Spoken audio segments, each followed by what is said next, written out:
चेतना का स्तर, व्यावसायिक दृष्टिकोण और जीवन की गुणवत्ता। चेतना और करुणा। चेतना और करुणा का संबंध आत्मा के गहरे स्तर से जुड़ा हुआ है। जब किसी व्यक्ति की चेतना विकसित होती है तो उसका अनुभव केवल व्यक्तिगत या सीमित दृष्टिकोण तक सीमित नहीं रहता। उसकी दृष्टि व्यापक और समग्र हो जाती है, जिससे वह जीवन के सभी प्राणियों और सृष्टि के प्रति एक सार्वभौमिक दया और सहानुभूति का भाव महसूस करता है। यही वह अवस्था है जहां करुणा जागृत होती है, एक ऐसी भावना जो सिर्फ दूसरों के दुख को समझने से आगे बढ़कर उनकी पीड़ा को कम करने के लिए सक्रिय कदम उठाने की प्रेरणा देती है। चेतना का विकास और करुणा का उदय। जब व्यक्ति का मन केवल अपने स्वार्थ, भय और संकीर्ण विचारों से ऊपर उठता है, तब उसकी चेतना की सीमा विस्तृत होती है। उच्च चेतना वाले व्यक्ति को यह एहसास होता है कि संसार में सभी जीव, चाहे वे मानव हों या अन्य जीव जंतु, एक साझा जीवनधारा के हिस्से हैं। इस साझा अस्तित्व की समझ से ही करुणा का जन्म होता है।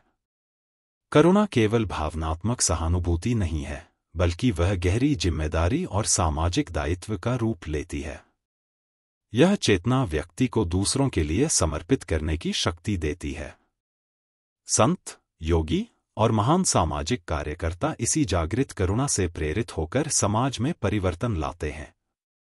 उदाहरण के तौर पर, महात्मा गांधी की अहिंसा और सेवा की भावना में चेतना और करुणा का गहरा मेल था, जिसने हजारों लोगों के जीवन को प्रभावित किया। करुणा की शक्ति और सामाजिक प्रभाव।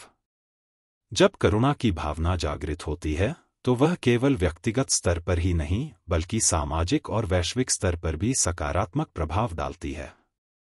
करुणा से प्रेरित चेतना हिंसा, अन्याय और असमानता के विरुद्ध खड़ी होती है।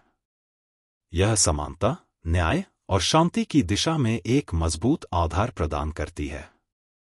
उदाहरण स्वरूप, सामाजिक कार्यकर्ता और स्वयंसेवी संगठन जो गरीबों, असहायों और विकलांगों की सेवा करते हैं, वे करुणा के जागृत चेतनाशील व्यक्तियों के रूप में कार्य करते हैं। उनकी यह सेवा न केवल पीड़ितों की सहायता करती है, बल्कि पूरे समाज में मानवीय संवेदना को बढ़ावा देती है। व्यावहारिक जीवन में चेतना और करुणा। व्यावहारिक स्तर पर, जब हम अपनी चेतना को विकसित करते हैं और उसमें करुणा को भी शामिल करते हैं, तो हमारे रिश्ते अधिक मधुर, सहिष्णु और सहयोगात्मक बनते हैं।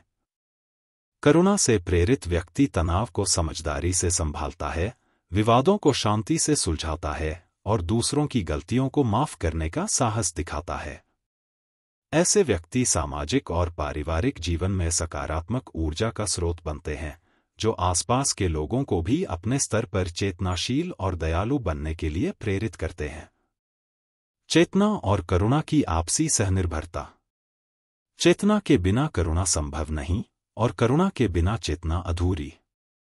दोनों का मेल ही व्यक्ति को न केवल एक अच्छा इंसान बनाता है, बल्कि उसे एक जागृत आत्मा और समाज सेवी के रूप में स्थापित करता है।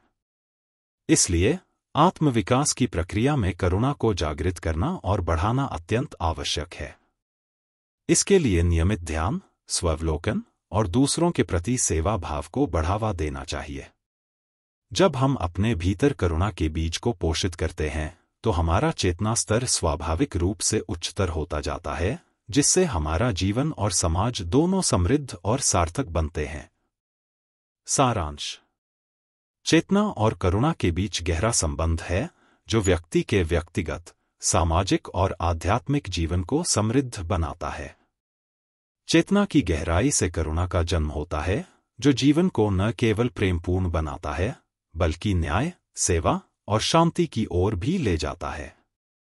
एक जागृत और करुणामयी चेतना समाज और विश्व में सकारात्मक परिवर्तन लाने की ताकत रखती है। धन्यवाद। Madan Mohan, global humanity mission.